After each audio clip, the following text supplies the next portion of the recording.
Hello. Welcome to Tales and Tales, a summer reading program put on by the Alabama Public Library Service and Hale County Library. My name is Ian Crawford. Today it's my pleasure to read The Raven by Edgar Allan Poe. Once upon a midnight dreary, while I pondered, weak and weary, over many a quaint and curious volume of forgotten lore, while I nodding, nearly napping, suddenly there came a tapping, as one of someone gently rapping at my chamber door. "'Tis some visitor," I muttered, tapping at my chamber door. Only this and nothing more. Ah, distinctly I remember, it was in the bleak December, and each separate dying ember wrought its ghost upon the floor. Eagerly I wished the morrow, vainly I had sought to borrow from my book surcease of sorrow, sorrow for the lost Lenore, for the rare and radiant maiden whom the angels name Lenore, nameless here forevermore. And the silken, sad, uncertain rustling of each purple curtain thrilled me, filled me with fantastic terrors never felt before, so that now to still the beating of my heart I stood repeating, "'Tis some visitor entreating entrance at my chamber door, some late visitor entreating entrance at my chamber door. This is it, and nothing more." Presently my soul grew stronger, hesitating then no longer. "Sir," I said, "or madam, truly, your forgiveness I implore. But the fact is I was napping, and so gently came you rapping, and so faintly came you tapping, tapping at my chamber door, that I scarce was sure I heard you.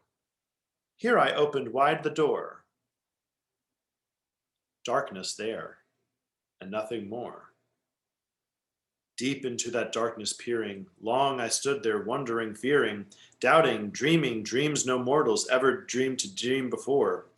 And the silence was then unbroken, and the stillness gave no token, and only word there spoken was the whispered word, "Lenore."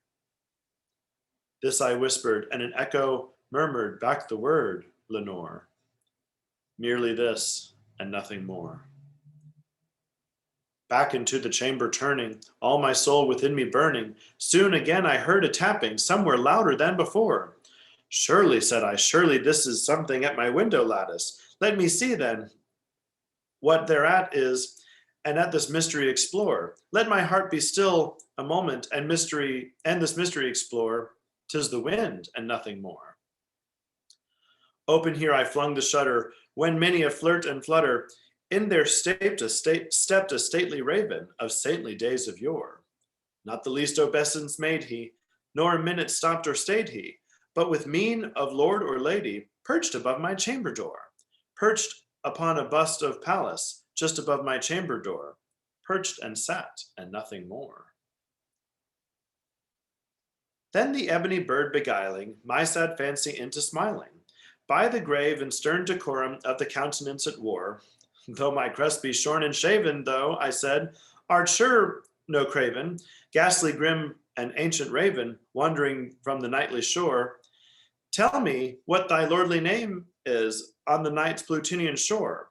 Quoth the raven, "Nevermore."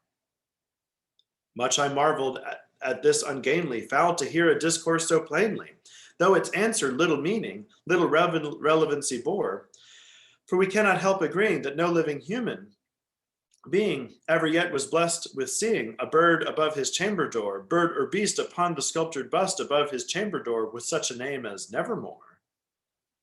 But the raven, sitting lonely on that placid bust, spoke only that one word, as if its soul in that one word he did outpour.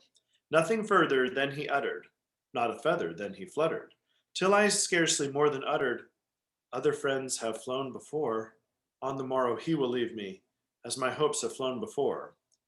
Then the bird said, "Nevermore." Startled at this stillness broken by a reply so aptly spoken, "Doubtless," said I, "what it utters is only stock and store, caught from some unhappy master, whom unmerciful disaster followed fast and followed faster, till his songs one burden bore, till the dirges of his hope and melancholy bore, of never, nevermore." But the raven, still beguiling all my sad soul into smiling, straight I wheeled a cushioned seat in front of bird and bust and door. Then upon the velvet sinking, I betook myself to linking, fancy unto fancy, thinking what his ominous word of yore, what this grim, ungainly, ghastly, gaunt, and ominous bird of yore meant in croaking, nevermore. This I sat, engaged in guessing, but no syllable expressing, to the fowl whose fiery eyes now burned into my bosom's core.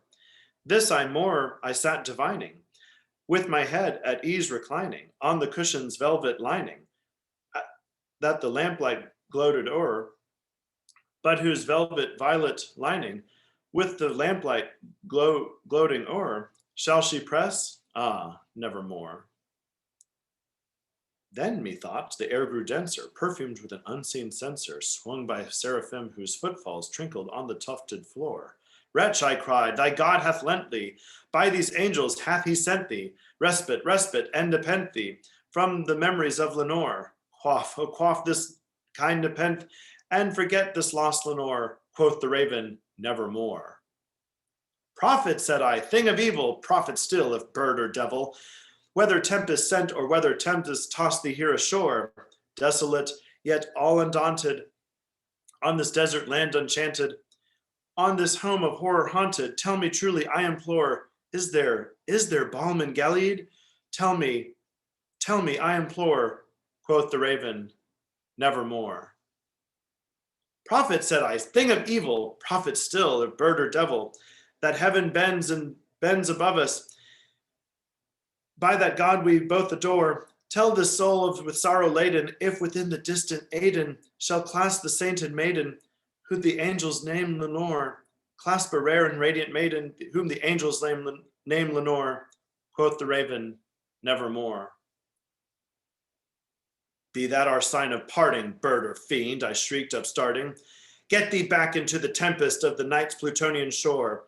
Leave no black plume as a token of thy that lie thy soul hath spoken. Leave my loneliness unbroken. Quit the bust above my door. Take thy beak from out my heart. Take thy form from off my door, quoth the raven, nevermore.